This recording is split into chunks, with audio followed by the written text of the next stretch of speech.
अस्सलामुअलैकुम रहमतुल्लाहि व बरकातहू। आज के इस वीडियो में मैं आपको बताने वाला हूँ क्या औरत आज़ान के फ़ौरन बाद नमाज़ पढ़ सकती है या नहीं।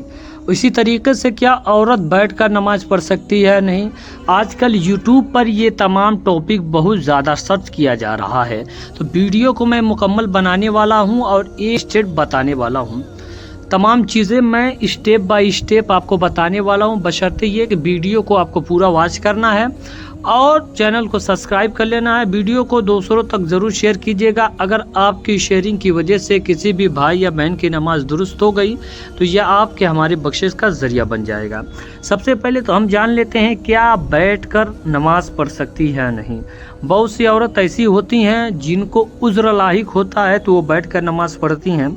इसी तरीके से बहुत सी ख़वातीन ऐसी हैं जो सेहतमंद भी हैं फिर भी वो बैठकर नमाज़ पढ़ती हैं। तो इसको समझने के लिए सबसे पहले मैं थोड़ी सी तफसील आपको बता देता हूँ। फ़जर की जो फ़र्ज़ नमाज है और सुन्नत और ईशा की जो फ़र्ज़ नमाज है, इसी तरीके मगरिब की 3 रकात फ़र्ज़ नमाज, ज़ोहर की 4 रकात फ़र्ज़ नमाज और असर की 4 रकात फ़र्ज़ नमाज, इसमें क़याम फ़र्ज़ है, यानी खड़े होकर नमाज़ पढ़ना ये फ़र्ज़ है। इसी तरीके से अगर आपकी तबीयत भी ख़राब है आपको खड़ा होकर नमाज़ पढ़नी पड़ेगी।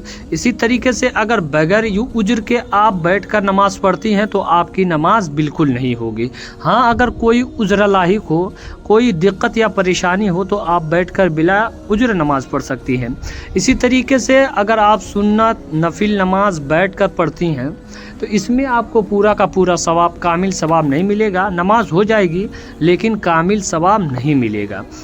तो अगर आप आज से पहले बैठकर नमाज़ पढ़ती हैं तो मैं आपसे गुजारिश करूंगा कि आप हमेशा खड़ा होकर नमाज़ पढ़ा करें। अगर अभी तक हमारी चैनल पे आप बनी हुई हैं तो चैनल को सब्सक्राइब ज़रूर कीजिएगा और बेल आइकन को भी प्रेस कर दीजिएगा ताकि हमारी आने वाली वीडियो की नोटिफिकेशन आप तक पहुंच जाए। अब एक सवाल ये था कि क्या औरत आज़ान के फ़ौरन बाद नमाज़ पढ़ सकती है या नहीं। तो इसको समझ लीजिए, एक जायज़ होता है, एक अफजल होता है। यानी अगर आज़ान के फ़ौरन बाद नमाज़ पढ़ ले तो ये जायज़ है। अब ये नहीं कि अब अफजल वक्त कौन सा है, तो अफजल वक्त ये है कि फ़जर की जो 2 रकात फ़र्ज़ है और मगरिब की 3 रकात फ़र्ज़ है, इसमें आज़ान के फ़ौरन बाद आपको नमाज़ पढ़नी है। अगर आपने मगरिब में ताख़ीर की तो नमाज मकरूह तहरीमी हो जाएगी। यानी जब आज़ान हो जाए तो आपको फ़ौरन नमाज़ पढ़ लेनी है। अब इसी तरीके से आप मगरिब, ईशा और असर में आप आज़ान के बाद, यानी अज़ान के बाद अगर आपको जब वक्त मिले आप पढ़ सकती हैं। ऐसा नहीं है कि तरीके से अगर इसमें आपको कहीं भी कन्फ्यूज़न हो रही है तो आप कमेंट कर सकते हैं या कर सकती हैं।